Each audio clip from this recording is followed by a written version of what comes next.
Do you know how ceiling fans are made? In today's video, we are going to see how one of the most popular models of ceiling fans are made.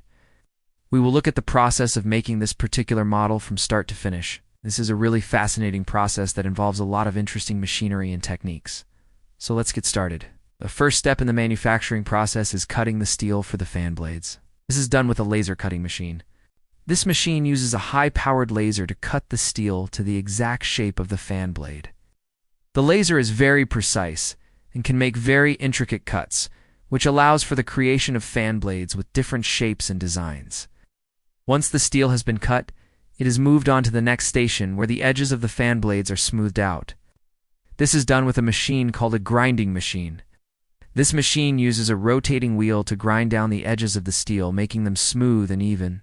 This is important because it will ensure that the fan blades are aerodynamically efficient and also that they do not have any sharp edges that could be dangerous. After the fan blades have been ground, they are ready to be bent into their final shape. This is done using a press brake machine.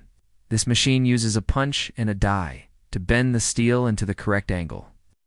The machine is very powerful and can bend large pieces of steel with ease. Once the fan blades have been bent, they are moved on to the next station where they are welded together. This is done using a robotic welding machine. The machine uses a laser to precisely weld the fan blades together. This ensures that the fan blades are strong and durable and also that they are lightweight. This is done by hand to ensure that the fan blades are free of any defects. Once the fan blades have passed inspection, they are coated with a protective coating. This is done using a spray painting machine. The machine uses a robotic arm to apply a coating to the fan blades. This helps to protect the fan blades from corrosion and rust. Now let's move on to the other components of the ceiling fan. The motor is an important component of the ceiling fan, and it is manufactured separately from the fan blades. The motor is what drives the fan blades, and it is also what makes the fan blades rotate. The motor is made up of several components, including the stator, the rotor, the shaft, and the ball bearings. These components are all manufactured separately and then assembled together to form the motor. The stator is the stationary part of the motor, and it houses the winding which creates the magnetic field. The rotor is the rotating part of the motor, and it has a permanent magnet on it. When the stator is energized, it creates a magnetic field which causes the rotor to spin. The shaft is connected to the rotor, and it is what connects the motor to the fan blades. The ball bearings are used to support the shaft and reduce friction. The first step in the manufacturing process of the motor is the winding of the stator. This is done using a machine called a winding machine. This machine uses a rotating drum to wind the copper wire around the stator core. The wire is wound in a specific pattern which creates the magnetic field. Once the stator has been wound, it is moved on to the next station where it is impregnated. This is done using a machine called an impregnating machine. This machine uses a resin to impregnate the stator. This helps to protect the stator from moisture and other environmental factors. Next, the rotor is manufactured. The rotor is made up of the rotor core and the magnet. The rotor core is made from laminated steel sheets which are cut to the correct size using a punch press machine. These sheets are then assembled together and welded to form the rotor core. Once the rotor core is made, the magnet is attached to it. The magnet is attached using a specialized adhesive. Once the stator and the rotor have been manufactured, they are assembled together with the help of a jig. The stator and the rotor are inserted into the housing, and the shaft is inserted through the center of the rotor.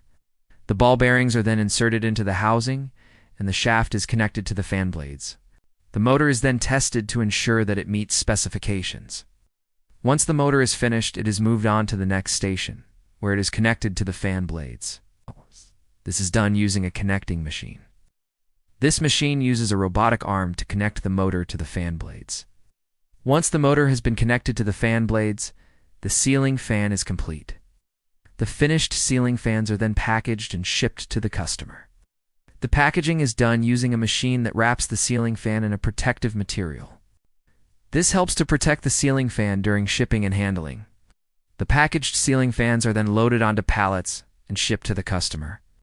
The entire manufacturing process of the ceiling fan is highly automated. There are many machines that are used throughout the process, including laser cutting machines, grinding machines, press brake machines, welding machines, and many more. This automation allows for the mass production of ceiling fans, which makes them affordable for the average consumer. It also ensures that each ceiling fan is manufactured to the exact specifications. In addition to the machines used in the manufacturing process, there are also many skilled workers involved in the production of ceiling fans. The workers are responsible for operating the machines, inspecting the product, and ensuring that the production line is running smoothly. The workers must be trained on how to operate the machines and equipment safely and efficiently. They must also be able to identify defects in the product and take corrective action. The production of ceiling fans requires a large facility with a lot of space for the machines and equipment. The facility must also have a reliable power supply and a good ventilation system. The production process can be noisy and dusty, so it is important to have a good ventilation system in place. Additionally, the facility must comply with all safety regulations to protect the workers from injury. The industry is constantly evolving, and there is a lot of competition in the market. Companies are always looking for ways to improve their products and lower their costs. One way that companies are able to lower their costs is by using new and innovative manufacturing techniques. For example, some companies are now using 3D printing to create the fan blades. This allows for the creation of unique shapes and designs that would not be possible with traditional manufacturing techniques. Additionally, 3D printing is a very efficient process, which can help to reduce production costs. Another trend in the ceiling fan industry is the use of energy-efficient motors. The motors use less energy to operate, which can help to reduce the cost of operation for the customer. Additionally, these motors are often more reliable and durable, which can help to extend the life of the ceiling fan. In conclusion, the manufacturing process of ceiling fans is a highly automated process that involves a lot of specialized machines and skilled workers. The entire process is designed to produce high-quality ceiling fans that meet exact specifications and are affordable for the average consumer. The industry is constantly evolving with new technologies and techniques being used to improve the product and reduce costs. As technology continues to evolve, we can expect to see even more innovation in the ceiling fan industry. Thank you for watching our video on how ceiling fans are made. I hope you enjoyed learning about the process of turning raw materials into the finished product. If you have any questions or comments, please feel free to leave them below. Would love to hear from you. Please don't forget to like and subscribe for more videos like this. Have a great day.